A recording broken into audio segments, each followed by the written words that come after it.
According to today's newspaper headlines, it seems that it's the end of the road for motoring presenter Jeremy Clarkson, as the announcement came later. And said that it's with deep regret the decision had been taken not to renew him.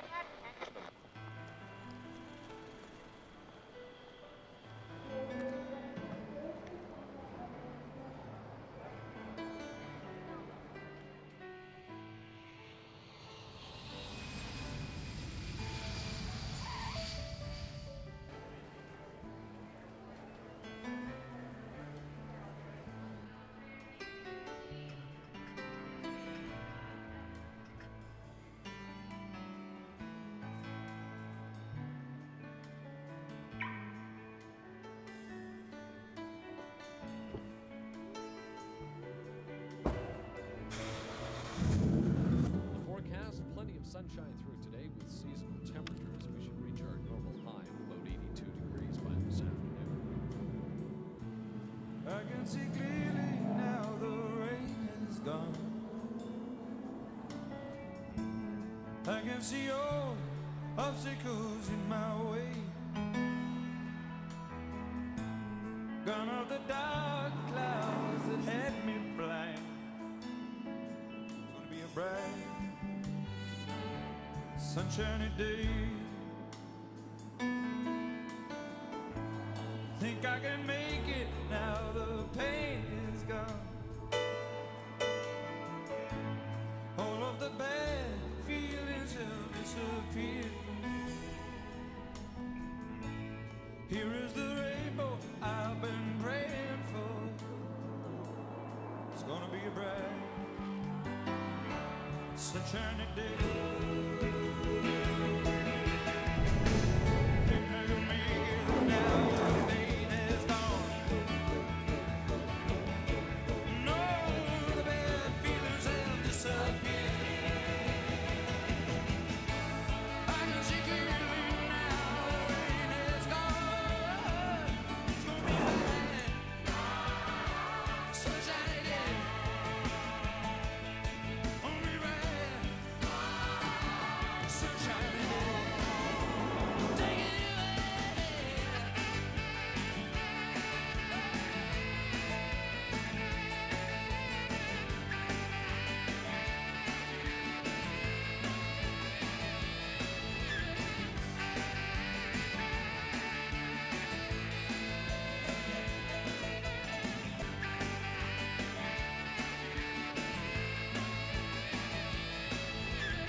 And now look what we have here.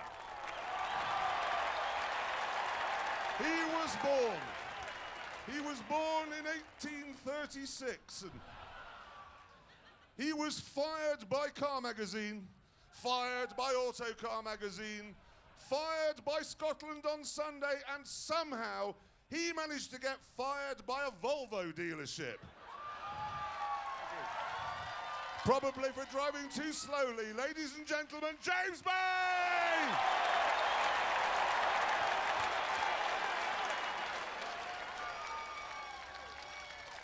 Thank you, you're very kind.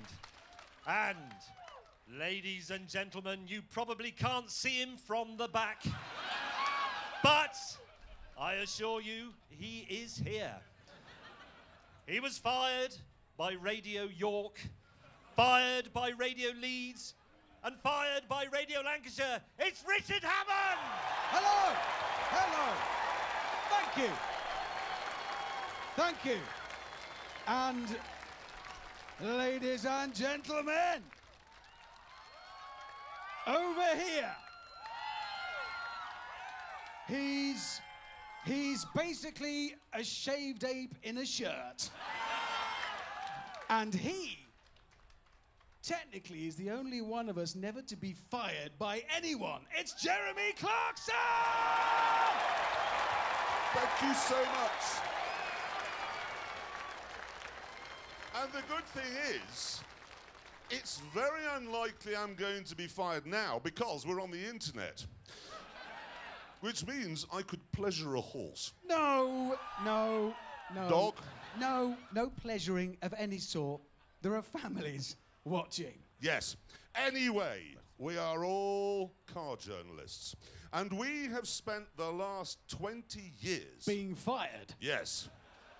But we have poured everything we know, everything we care about, into this show. Everything.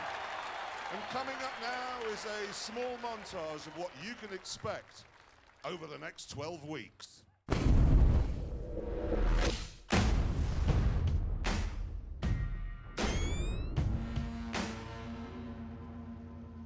Are we ready, gentlemen? Honestly, I don't know.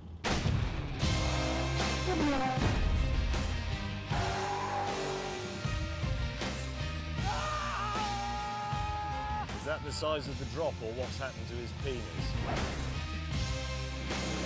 You're looking at magnificence. Help! Risk is bad! James says we've got to stop for fuel.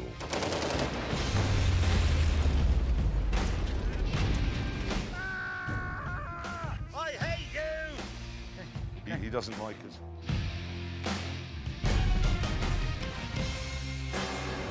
Bloody Nora.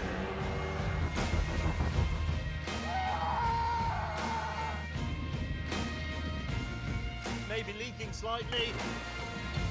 What a moron. You sank my limousine! I've lost one of my nose tampons! This is not a particularly cultural thing to do. I don't like the smell of tyre smoke in the evening. Oi! Get back in! James! It's falling fire!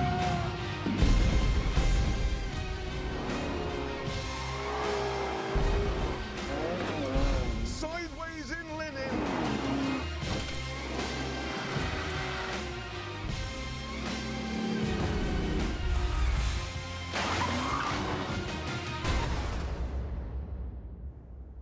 There's no dignity in that, is there?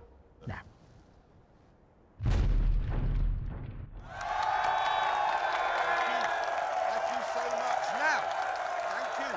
All of that is going to be hosted from this. This is our new travelling studio tent.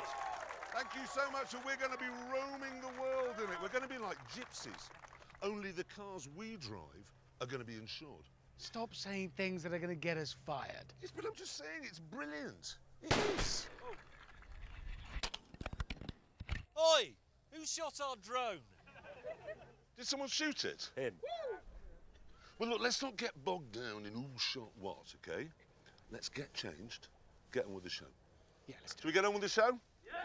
Let's do it.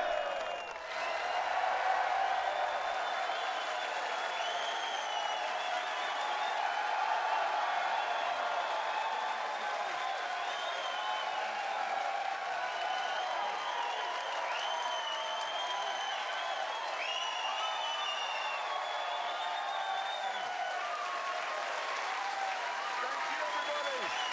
so much, and welcome to the first ever Graund Tour.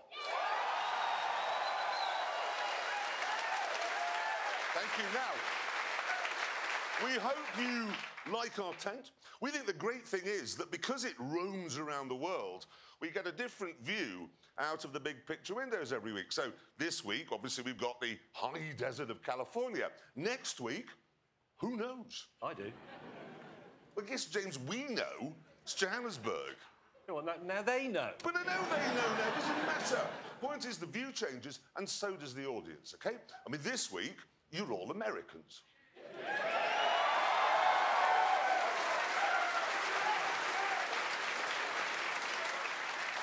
Now, this is a bit of a problem for people like us who speak English.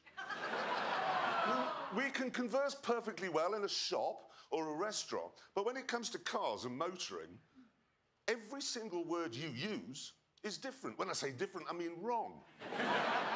When you change gear with a lever, what do you call that? Stick. Do you see? This is a stick. Couldn't change gear with this. It wouldn't work. What you can do with this is point at things, OK? Let's just see if we can get you educated. What do you call this bit of a car? Bonnet. They're learning. What do you mean? No, I know you can wear a bonnet on your head as well. It's two things. We're capable of having those different thoughts. Now, what type of vehicle is this? No, it's stupid. Oh, no. Hang on. It's stupid. Let's do another one of these. What type of vehicle is this? Coupe. Coupe is where you keep your chickens. That's a coupe. That's a French word, I admit. Yeah, a bit. And they're muddled with that. George Bush, you heard what he once said about the French? Said the trouble with the French is they have no word for entrepreneur. It is difficult. I think the only thing we agree on is steering wheel. Yeah. But then they go and put it on the wrong side of the car. It must be really annoying having to drive along like that all the time. I mean, why don't you just put it in front of the driver like we do? Yeah. It's probably a good idea if we get on with the actual show. Yes, it is. But we had to clear all that up because, contrary to what some people have been saying, this actually is a car show. Well, not next week, it isn't. No, next week's an exception. Yeah. Well, not when we go to Barbados. No, Barbados is definitely another exception, but tonight couldn't be more car-y if it tried. And I'm going to prove that point because we're kicking off with this. Yes, Bear with. I agree. The thing is, though, various supercar makers have now taken the sort of polar bear-friendly technology from a Prius, and they're now using it to create raw, naked speed. Now, I say the best of these hybrid hypercars is the mad, swivel-eyed McLaren P1, whereas Richard Hammond, who's wrong... I'm not wrong. He is, because he says the best is actually the rather boring Porsche 918. It's not boring. Yes, it is. It isn't. It isn't. Well, whatever, we decided to meet up with the cars and settle this once and for all.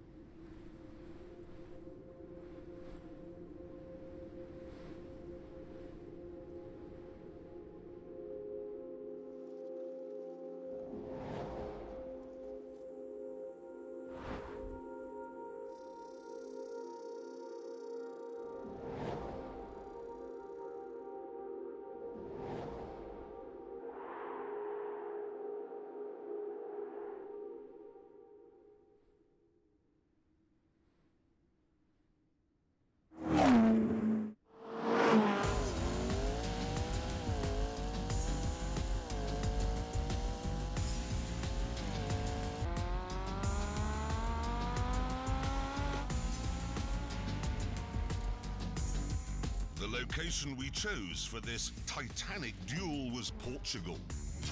Specifically, the international racetrack of the Algarve.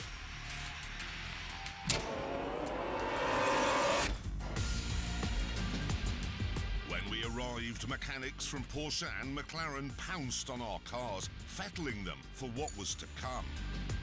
And This meant Hammond and I had some time to indulge in a spot of childish point scoring. Which one of these is going to be the fastest round this track? This? Yeah. Apart from this one, which will be faster. It won't. Which one do you think will be the fastest? There's one. This one? So Porsche think the Porsche will be fastest, McLaren say the McLaren. How much is it if I wanted to buy one? I think one was sold in an auction for 1.8 million. $1.8 million. Hammond, how much is yours? 838 euros. 1,000, I'm guessing.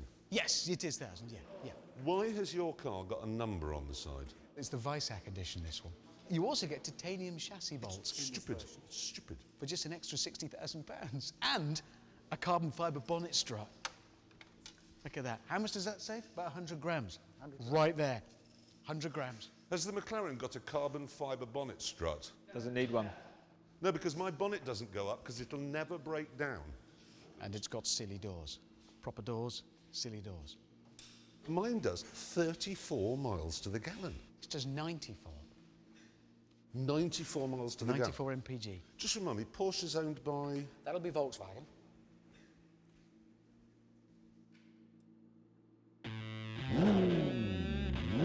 Soon, the McLaren and the Porsche were ready for some shakedown laps. And for these, we decided we'd drive each other's cars.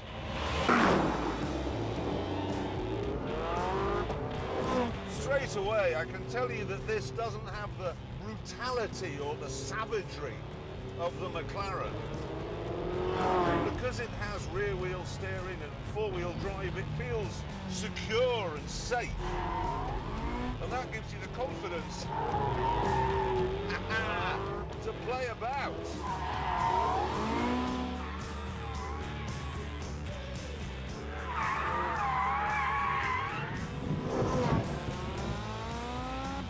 If I went round this corner, this fast in the McLaren, a lot of poo would come out.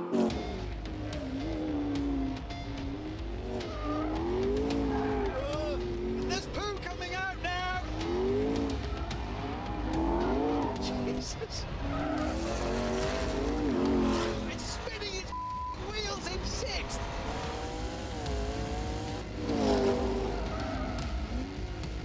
This is frightening. That's what it is. More poo. I didn't think it was possible to shit yourself to death.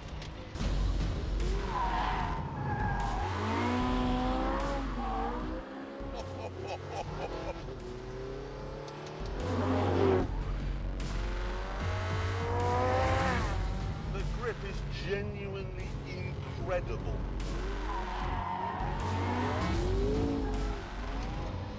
There you go. In the savage and unforgiving P1, my nerves were shot to pieces, but I too was falling in love. 903 horsepower. Oh my God! Oh, you bad, bad, naughty car!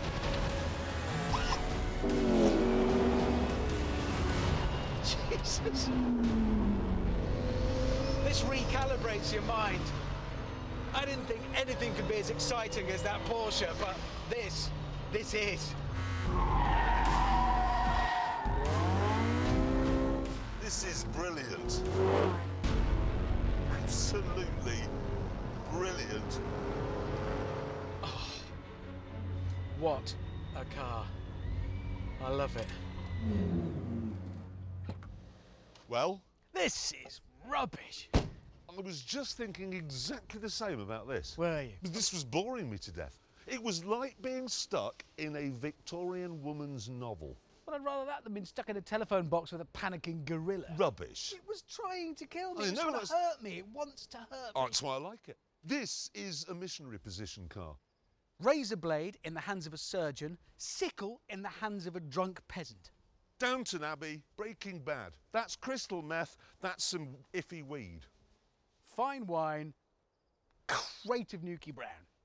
Schooner of sherry, absinthe. James Bond, specifying his martini to be shaken, not stirred. Beg's been train spotting, lobbing a pint pot over his shoulder in a nightclub and starting a bar fight. What?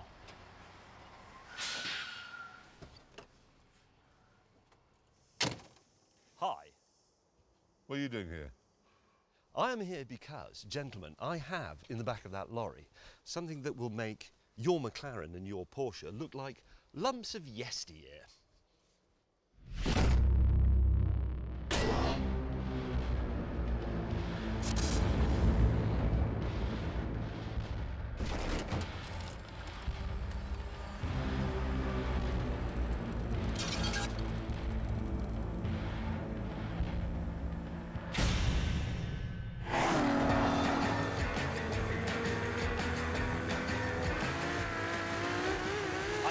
Remember the last time a car, or indeed any sort of thing, gave me a fizz like the Ferrari, This has 950 horsepower, 950. More than either of the other two, and it's lighter, it weighs 1,250 kilograms, which is less than most hatchbacks. Actually, there is a bit more to the Ferrari, because what it has is, in effect, a Formula One KERS system.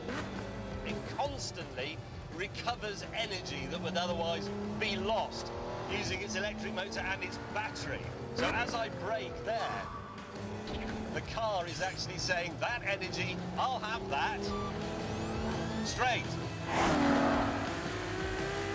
This is what 950 horsepower feels like.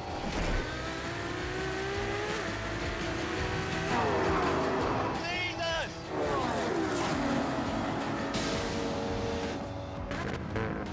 This, I believe, will absolutely mince the other two. Oh, man!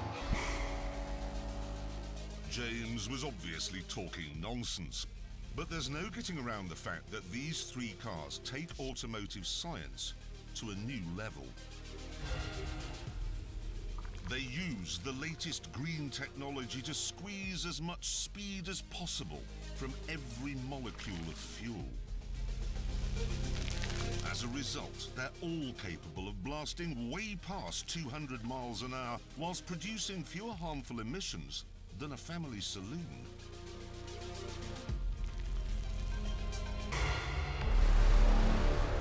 What we have here, then, are three incredible machines which, at a stroke, have made the traditional supercar look wooden and old-fashioned. Welcome, everyone, to the hypercar Holy Trinity. In that door mirror, I have a £1 million Porsche. In that door mirror, I have a £1 million Ferrari. What a toy box today.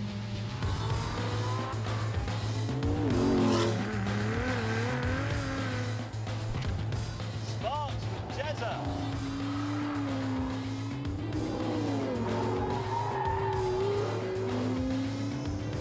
I don't think so, Hammond.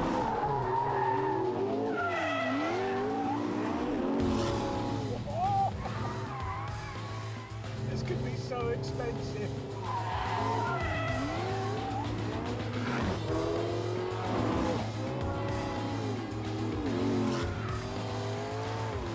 Engage boost. Pushing the I-Pass button. And that gives me another 170 horsepower. Ha ha ha! Only DRS! Oh my bloody Mike! And here comes May in the Ferrari,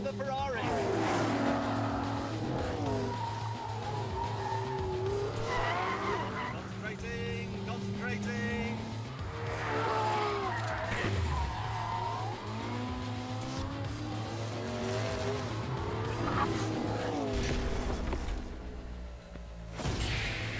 Oh! That bloody car is trying to kill me and I'm not even in it!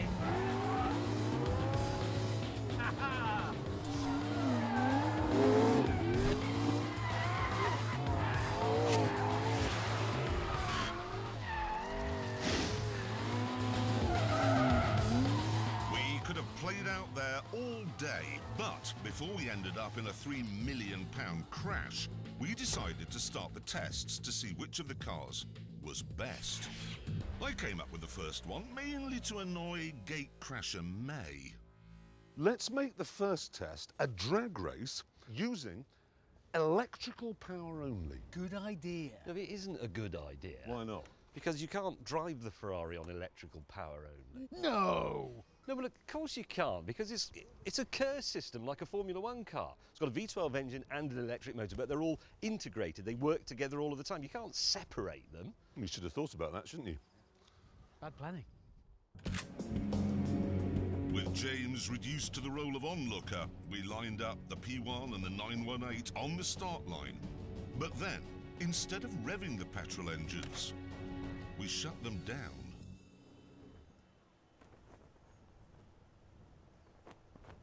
That is weird. Preparing to start a drag race in complete silence.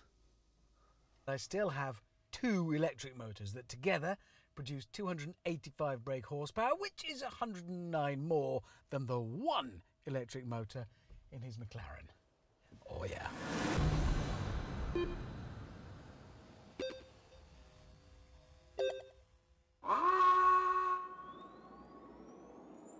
Oh, I'm out of here! You've got to love that. The immediate power from an electrical engine. That is 70 miles an hour already, and it isn't enough.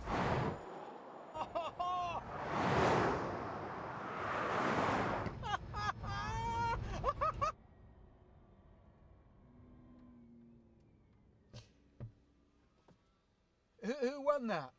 It was me, wasn't it? Yeah, but it's not important, though, is it? Is it not? No, it's just not relevant. Right, right. In a drag race, it's irrelevant which car gets there first. Yeah, yours is the better milk float. Back in the pits, Hammond had an idea for the next test. We've got to drive to the hotel, yeah, haven't we? Yeah. It's about an hour away, and it gives us a chance to see what they're like on the road. That's a good point. Real world. That is a good point. I can't do that. I can't drive the Ferrari on the road. Why? Well, it's not registered. It is, got number plates. No, that's just pretend number plates. If they register it, it becomes second-hand and they have to pay the tax. That's why it came in a lorry. So you can't drive it on the road either? Nobody can drive it. It's not road legal yet. Oh, no. Mate, that's... Oh, that is such a shame. It's an hour of... Oh, sorry, James. That's really a rotten bit of luck, because you've come a long way from Italy. I can't give you a lift, because there's, like, the soundman's headphones on the seat and the mixer. No. Turned out there's literally nothing I can do. Soon, Richard and I were enjoying the world's best ever commute.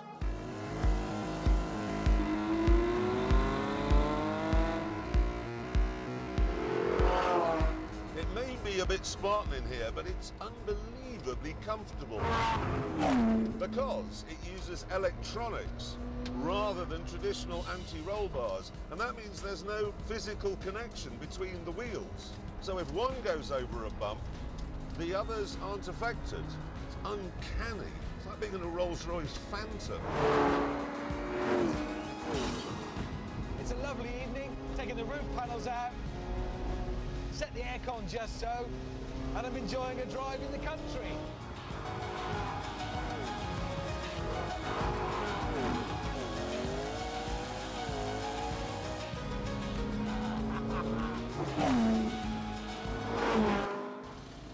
Meanwhile...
to say this, but that Ferrari is useless. Yes. Later on in part 2, when these two have stopped dreaming up idiotic and irrelevant tests that it can't take part in, we shall see. Fair enough. Now, at this point in the show, we like to sit down and chew the fat about new cars and motoring issues. Like, for example, why in Britain we have to drive at 50 miles an hour when they're doing roadworks to protect the workforce, which is never there. Yes, OK, it's issues. And why fully grown adults have taken to riding around the city on children's toys. Yes, OK. I think they're called bicycles. Is that the right word?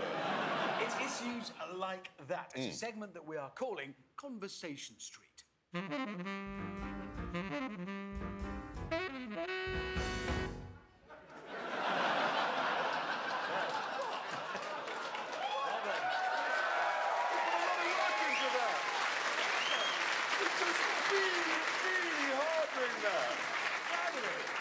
Better than that, rather brilliantly, we have made a bespoke version of that sting for every single episode we're going to make for the next 3 years. Yes. How about that?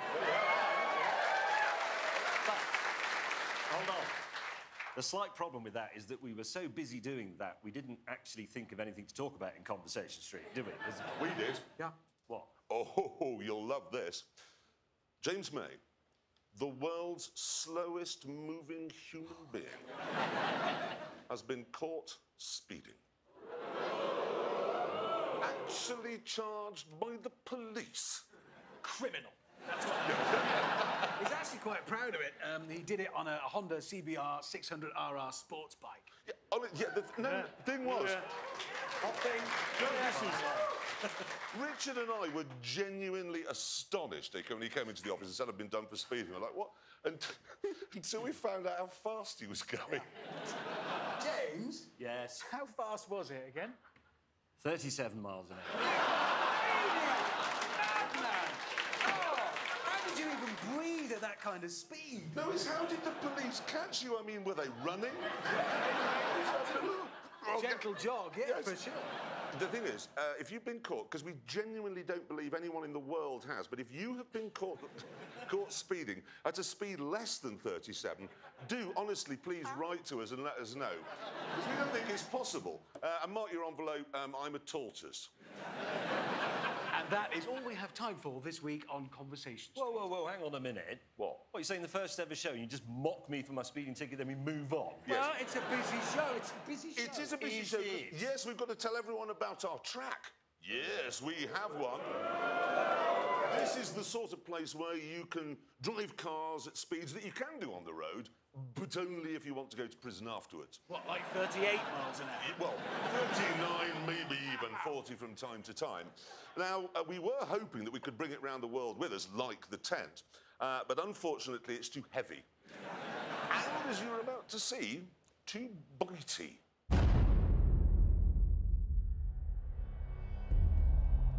This is it. It's not a race circuit. It's not an airfield. It's not a road. What it is brilliant and fast and extremely dangerous. It even looks dangerous on a map because, as you can see, it's the exact same shape as the Ebola virus. Right, time now to show you what a lap looks like, and to do that, we've got a bit of a performance benchmark, a Ferrari 488. Take it away. Take it away. First up, it's the isn't straight, so called because it isn't straight. There's a super fast left, followed by a super fast right. And if you make a mistake, there's no runoff area or armco. It's just woods. Woods that are full of wildlife, which likes to run out in front of you. After the second right on the isn't straight, we're into your name here corner. Sponsorship opportunities are available here. However, I should explain that it's possible nobody will be looking at your banner because this is a corner that was designed so a car can do this.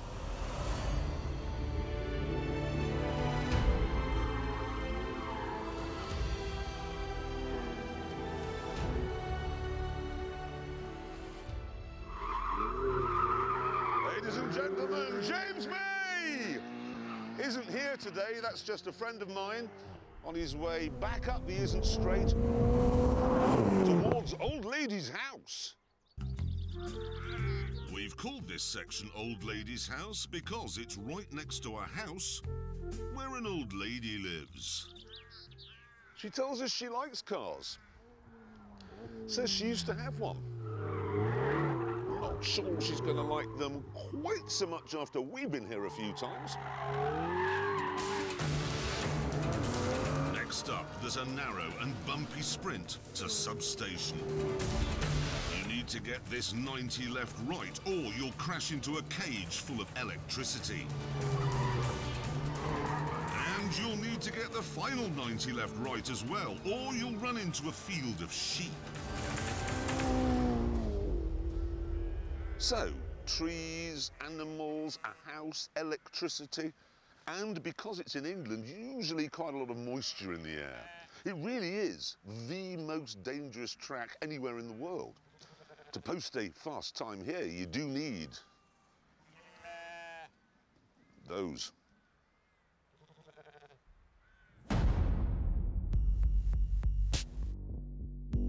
The car I've selected for my first lap of the Ebola-drome is this.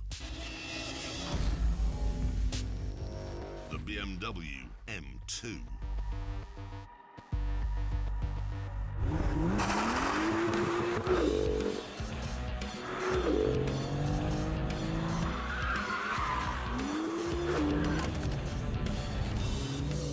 Sadly, there isn't the time in this, our first ever show, to do a full road test of this car, but there is time to say that I think this is the best M car BMW has ever made.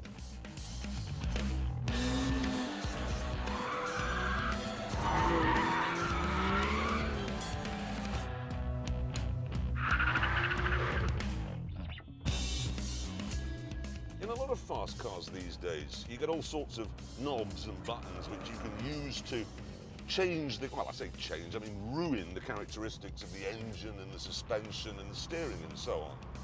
And I always think, well, isn't that like a chef bringing a fish to your table and an oven and some butter and a bit of parsley and saying cook it yourself? No, you cook it. That's what I'm paying for. This car, happily, has a more back-to-basics approach.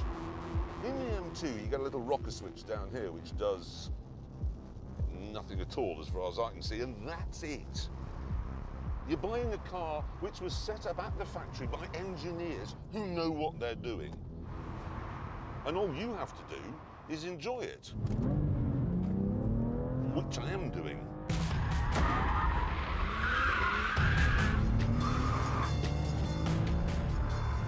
Yes, look at this. Oh yeah, loving that. I'll do that again actually, make sure I was correct.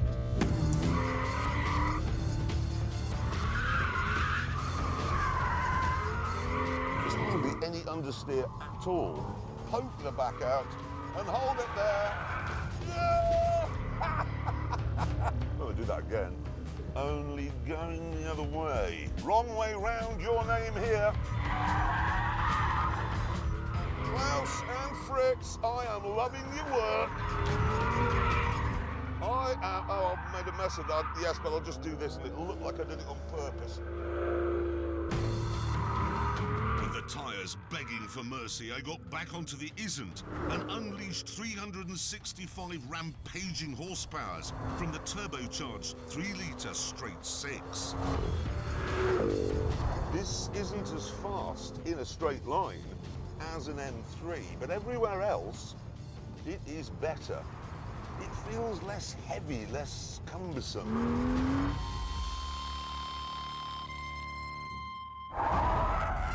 And due to the unique characteristics of our straight, I can tell the steering is less, it's less twitchy.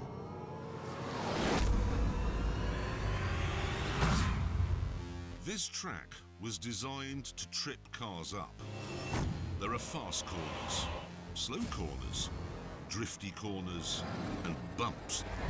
It's hard on the tyres, it's hard on the brakes, it's hard on the engine. It's point and squirt and bark and yelp. It is vicious. But there is nothing here which has flummoxed the M2. This thing is an absolute masterpiece. Like I said, it is the best M car BMW's ever made. You may think it's mad to suggest the cheapest M car is the best, but look at it this way. This track is a lot cheaper than Silverstone, and I know which one I'd rather drive round.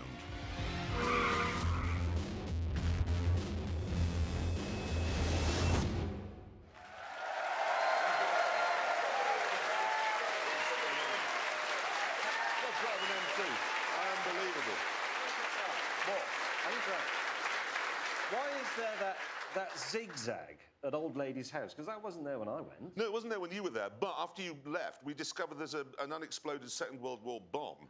Seriously, right where the track was, so we've had to sort of go round it. Fair enough. Let me get this right. At our track, there's trees, animals, moisture, electricity, a house, and an unexploded bomb. Yeah. Like I said, it's the most dangerous track in the world. Honestly, it makes Imola look like a duvet. Yeah. It really, honestly, does. Anyway, all the cars that we test at the Ebola-drome will do a timed lap. And to make sure it's a completely level playing field, they will all be driven by the same racing driver. Yeah. Clever. It gave us some thought. How clever is that? Now, thing is, Amazon, insisted that the racing driver in question should be from this side of the pond. So we went to something called NASCAR, and we found one, and we shipped him to England, and then we introduced him to the complicated procedure which involves turning right. He's called Mike Skinner, but we know him simply as the American. We should warn you that some of his views are quite strong. Yes, he has very specific views, for example, on cars that have engines with fewer than 8 cylinders. Communist. Yeah. Or more than 8 cylinders. Communist. Or cars that have their engine in the middle. Communist. Yeah. Everything that isn't American, really, with a V8 is communist. So let's see how he gets on with the M2.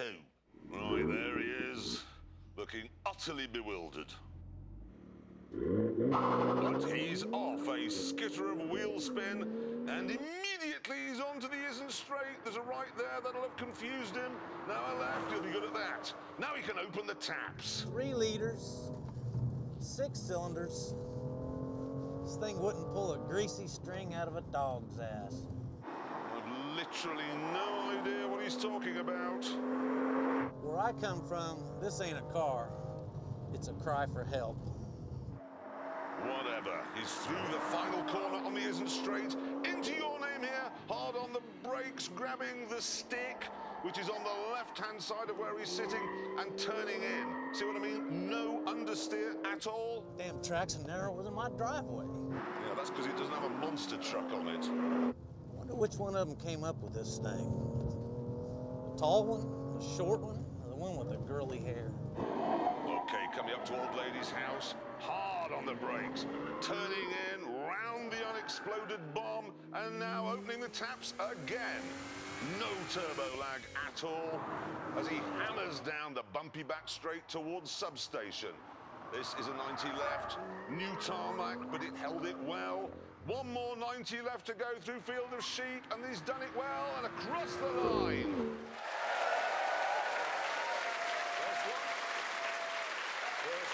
Good. He's quick. He's quick, though, left and right. Amazing. Now, to make sure that the M2 wasn't on sort of the lap board all by itself, we got the American to put some other benchmark cars, well, we call them benchmark cars, he calls them communist, around the track to see what's what. There they all are. Look, McLaren, Audi, and so on and so forth. Hang on a minute. We saw a Ferrari 488 at the track in the film earlier on. Why isn't that on there? Because Ferrari wouldn't let us time it. Wouldn't let us? No. So the Ferrari can't go on the road or run on electric only. No. And the 488 Can't do a time lap. Ferrari are quite tricky to deal with from time to time. Let's just put it that way and move on. Yeah. Because now it's time to see where the M2 goes on that board. Let's have a look. Let's put it on. Oh. Wow! It's I think it's the best M car they've ever made. Oh, my words. Yeah, look. I prefer it to all the others that are quicker than it. It's got It's definitely the one you should have if you want one that's slower than all the other M cars. It's better. It's only it's quicker than a Civic. Yeah. But it's slower than... If you had a choice of M cars, if you lined them all up and said, I'd like the fastest, it wouldn't be that one. Shut up. Better in every single way, Stop you said. saying You said that. I don't care what... Have you driven one? You know what? It's a fabulous car. You've driven one. It's a brilliant car. It really, honestly is. It's a shame, really, that we can't take the track around the world with us, isn't it? Because if we did, we could invite some celebrities to drive around it, maybe, and we could keep a score sheet of who was the fastest. No, I don't like it. You don't like that I don't idea? like it, no. I don't think it would work. Nobody wants to watch that. I'm not sure that they do. And anyway, we've got a better idea, OK, for our celebrities. We're calling it Celebrity Brain Crash, and we've had a sting made for that as well.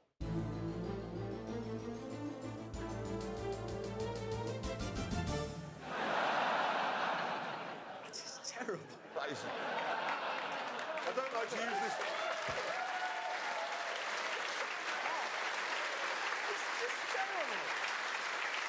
Who is going to say, I'm going to watch that new Amazon car show, Henry VIII's head explode? I want to know, why is there smoke coming out of Brad Pitt's head? What are we trying to say? No, we're not. No, we're not saying that. Not that.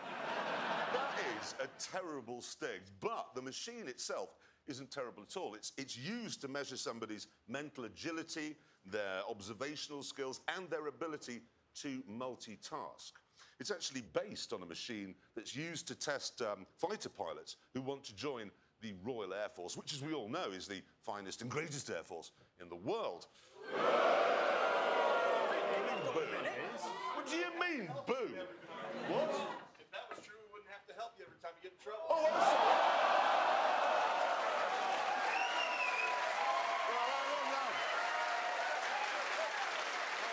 I'll hold myself back here. Now, hold on. You lot can grumble as much as you like, but we edit this show and we're British, so you'll just get cut out.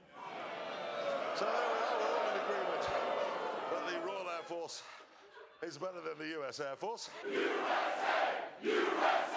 USA! Listen, we're all in agreement. The Royal Air Force is better than all the other air forces in the world. Anyway, we're all now in agreement. The Royal Air Force is the best air force in the world. So we're all in agreement the Royal Air Force is quite good.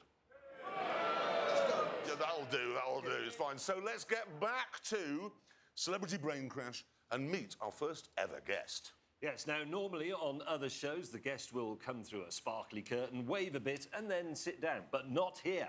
Oh, yes, our guests make a proper arrival. And on that note, let's meet tonight's star. He has been in pretty much every single movie franchise there is, apart from Bridget Jones. No, he was Bridget Jones. Was he? No. No, but it doesn't matter. He was in the Bourne films, he's in the Mission Impossible films, he's in the Avenger films, and right now, he is 10,000 feet above us, waiting to make one hell of an entrance, ladies and gentlemen. Jeremy Renner! There he is, that's his plane.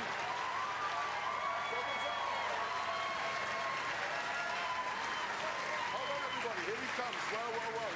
He is ready to jump.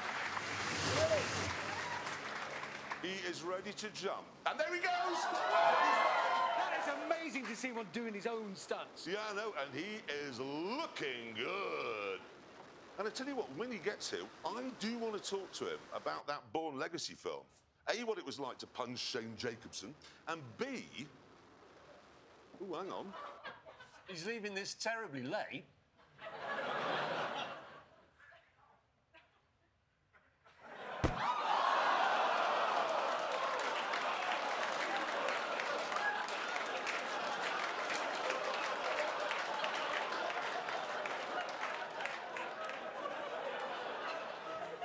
Right.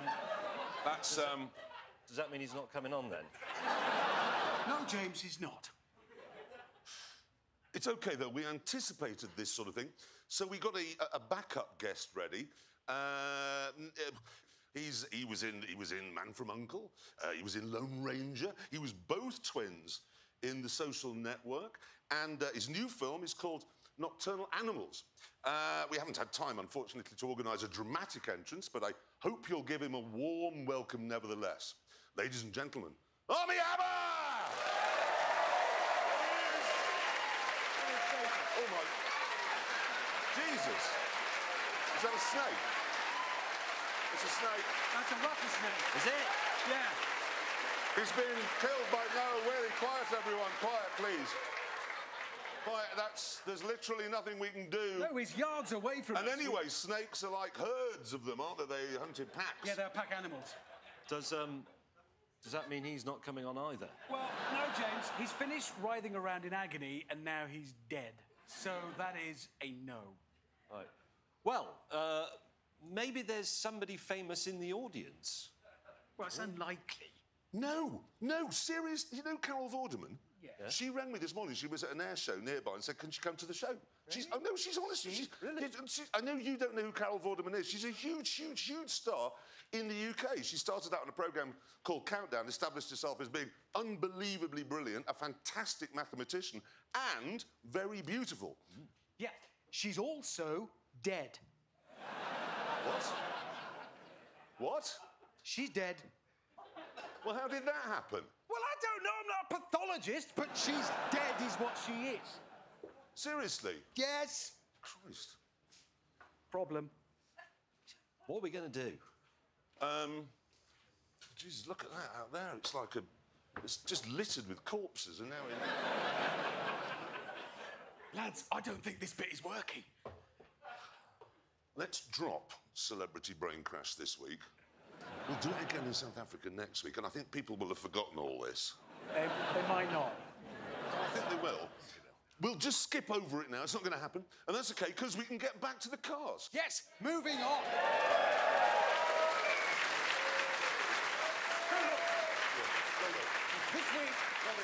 This week, we are trying to find out which of the new breed of hybrid hypercars is the best. Yes, on day one at the track in Portugal, we established that the McLaren P1 is a mentalist, that the Porsche 918 is very good milk float, and that the Ferrari can do nothing at all. Some of that is true. But now, day two.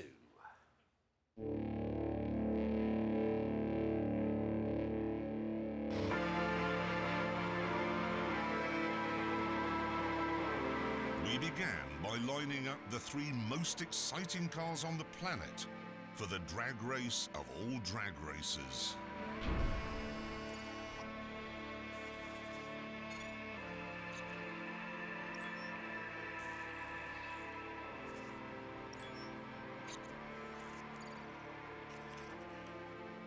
Naturally, this meant engaging launch control, which in the McLaren takes about a fortnight.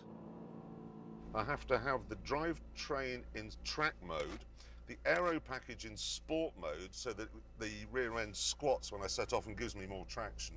I have to have the DRS button pressed with my thumb to keep the rear wing open, which reduces drag, obviously. Launch control in the Porsche, left foot on the brake, hard, right foot on the throttle, hard, light goes green, left foot off brake, ding! Launch button pressed for 2 seconds, left foot on brake, right foot on throttle. Press launch control, mash the throttle, within 4 seconds, release the brake. 3 seconds later, I have full boost, and I have to set off then within 3 seconds or the entire system disengages. I'm going to get this wrong, just so you know. I've got a lot to do in here.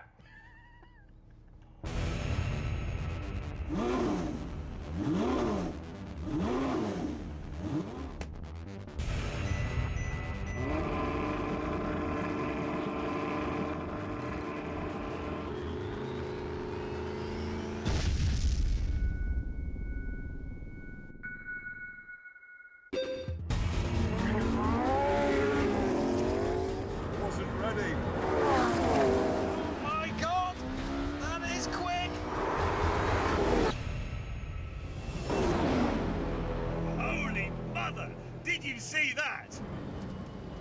Mate, Jesus Christ, it's all over the place.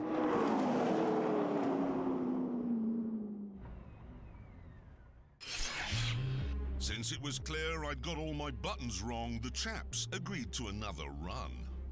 Sit rep, the lights went green before the boost was ready, and I had the DRS button still pressed when I got to the end, which meant I had no downforce, which meant, well, poo came out. This time I'm going to do it with more drag, which will slow me down, but I will be able to stop without killing myself.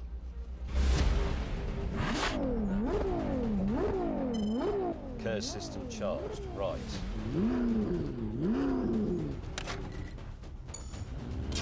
Boost building. 3, 2. And we are away. What a start! Porsche has got off to a flyer. Oh, balls. 180, 190, 210. 230 kilometers an hour.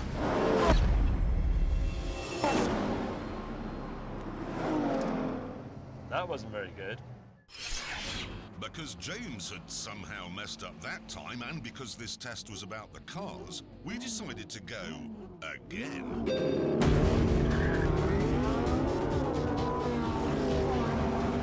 It's a rocket ship. For England! No! No!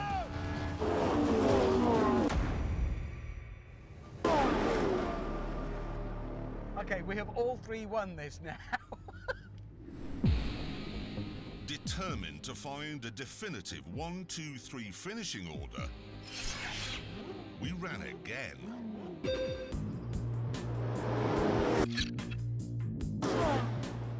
Another totally different result there, gentlemen. And again.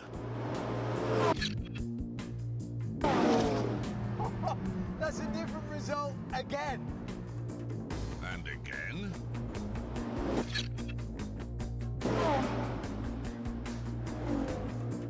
At this point, we decided to call a halt to proceedings because we had reached a scientific conclusion. It turns out that it doesn't really matter which car you buy, it all depends on your shoes. Now, this is a Todd loafer, slightly worn to give a crisper jump off the brake pedal, and it's immediate. Now, this is a Converse. And I'm surprised there's more sponge in there than I thought. See, Adidas, they weren't thinking that through. See, as you lift your foot up... It's a millisecond. I know you've got KERS, I know you've got a 6.3-litre V12, and I know that launch control system's amazing, but it's all let down by the sponginess of the Adidas shoe. So they should sell you the car and the shoes. No, more than that. Have you got the correct shoes and have you worn them in? Exactly. Yeah. Fresh shoes, lads. I need to just run They around need the to be We need to skid about. Yeah. There we go. Yeah. With that sorted, it was time to bring in a racing driver to see which of our cars could do the fastest lap. Our resident American said he wasn't interested because all three cars are probably communist. So instead, we went for a Belgian chap who's done Formula One and Formula E, Jerome D'Ambrosio.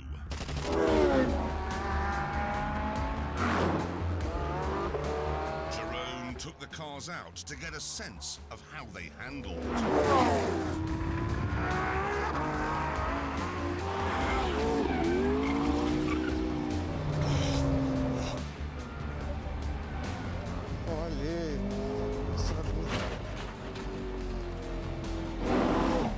And when he'd finished, we were interested to hear his professional opinion. Alors, on va commencer par la Porsche, la plus facile à rouler. Voiture beaucoup plus assez neutre, beaucoup de grip dans les virages lents, une très bonne motricité. On est directement très à l'aise, il faut 1 ou 2 tours pour se mettre en confiance. Ouais, c'est vrai. Exactement. La Ferrari, c'est la voiture magnifique, une balance de voiture très neutre. Entre les trois, la Ferrari est un super compromis. Elle met aussi assez rapidement en confiance, et donc je pense que voilà. Ouais, c'est mal. La McLaren, une voiture, je pense peut-être la plus difficile à piloter. Très facile de faire une erreur C'est vraiment une voiture de grand garçon. Il faut faire attention et donc pas facile de faire un tour. Je pense qu'elle est un peu moins efficace. At this point, word reached us that Jeremy was taking liberties with the subtitling machine. So we moved on to the big event, the timed lapse.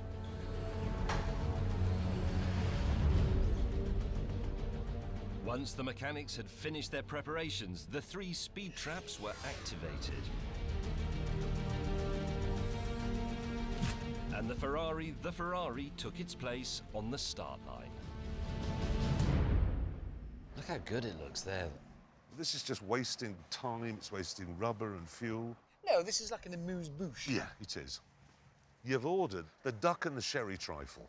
And you're a melon ball. I'm not even listening.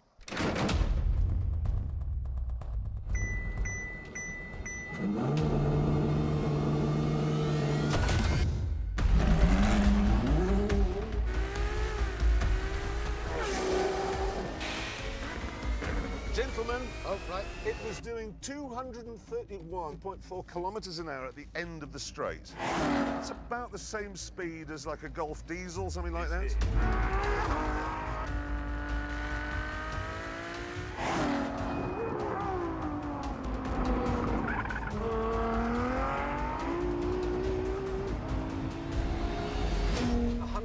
.9. Going down the hill using gravity assist. Is he stopping off for shopping or something? He must be.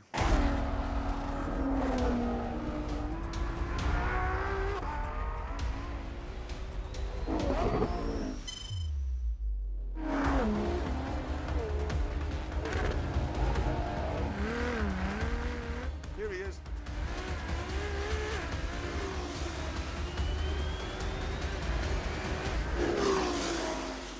Thank you very much, James. You want to go and get a cup of tea? Well, we've warmed the track. Next, it was the turn of the Porsche 918. How much faster will it go because of the stripes, do you think? Much.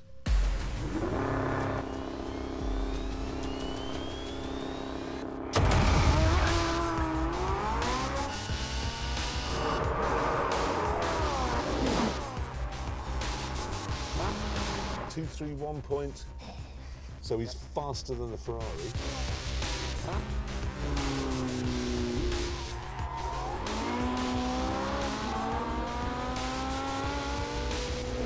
183.0. Way slower than him. Don't forget, between here and the next measuring point, okay, you've got 4 slow corners, and those are the ones where the Porsche was going to make at the time. And because of the 4-wheel steering. Oh, like a Honda Prelude. No!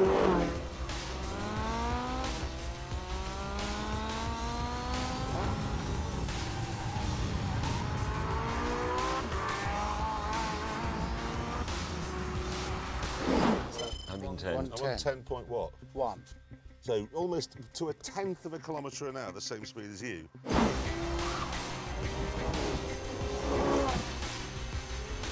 Here it comes, inspiring noises. Oh, there it is, look at that.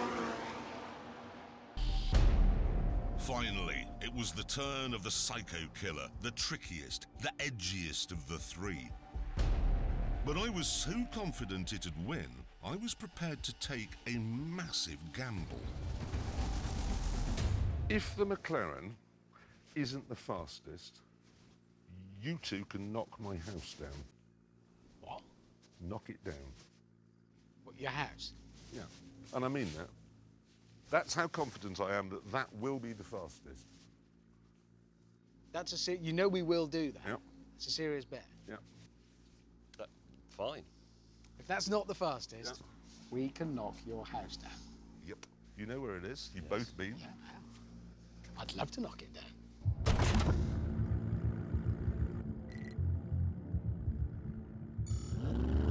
Here we go. A lot riding on this.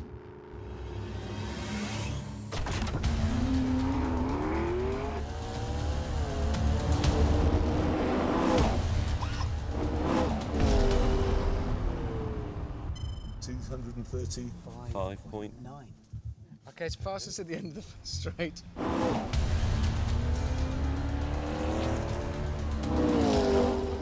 come to my house for dinner? Yes, can I bring a bulldozer?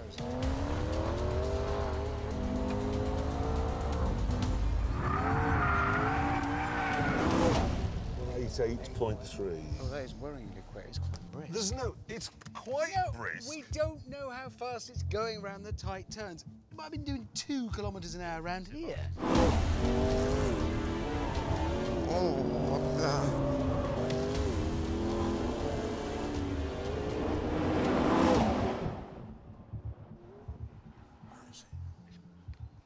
Crashed.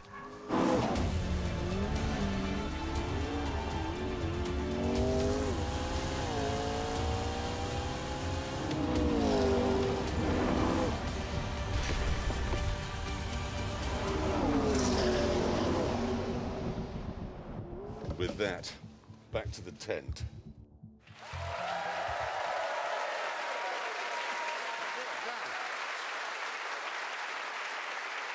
Thank you so much. Now, I want to make it absolutely plain, because I know this matters to anoraks. All 3 cars were running on exactly the same sort of tyres. Yes, same tyres, same track, same driver. So the times are down to the cars. Yeah. Yep, and now it is time to reveal those times. And let me just make it absolutely clear. We don't know what they are.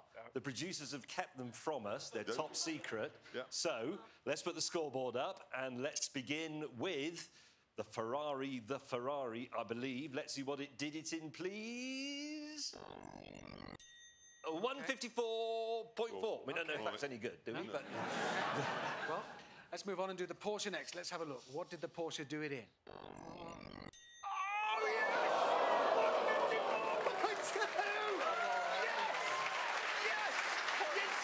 You said it would mince the Porsche, and it didn't mince it. It was slower than the Porsche. I told you, it's just a melon ball. It's slower than my car, which was faster than your car. yeah, it's 0.2 of a second, and it looks better. Yeah, it did. In my mirror, where it belongs, getting smaller. It's a melon ball, and it lost. Hammond, What? calm down. All right. Because now we must bring up the time that really matters. Yeah. The one where a lot's at stake. The McLaren, the McLaren P1. Are you nervous? No. Sure? No. A little bit? No, I'm not nervous. Why be nervous? Because you could get like a shopping trolley and keep all your things in it, move about, make some new friends under a bridge somewhere. Hammond. I'd say sell your body. Don't do that. Be quiet. Let's bring up the time of the P1. Here we go. Oh, God. Where is it? That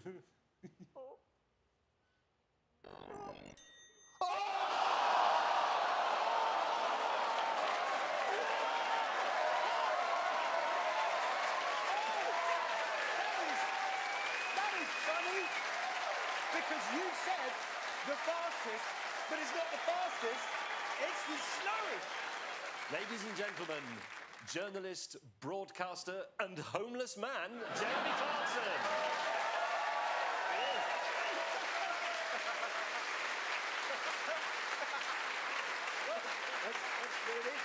That's what it is. You're not really going to knock my house down. Yes, we are. A bet is a bet. Yeah, that's the deal, and we're going to film it. Yeah, no, but the thing is, on the tyres that the McLaren can be bought with, it was faster. Yep, no, but we agreed right at the start we'd all run on the same tyres, didn't we? Deal before your car lost. So let's just sum this first show up, shall we? I've lost my house. Mm-hmm. We've had a fight with the audience. Big one. Mm-hmm. Somebody shot our drone down. Yes. And we've killed 3 quite major celebrities. Yes, but on the plus side, my Porsche was the fastest! Yeah! Yeah. And on that terrible disappointment, I'm afraid it's time to end. Thank you all very much for coming. Thank you for watching, and we'll see you next week in Johannesburg. Goodbye!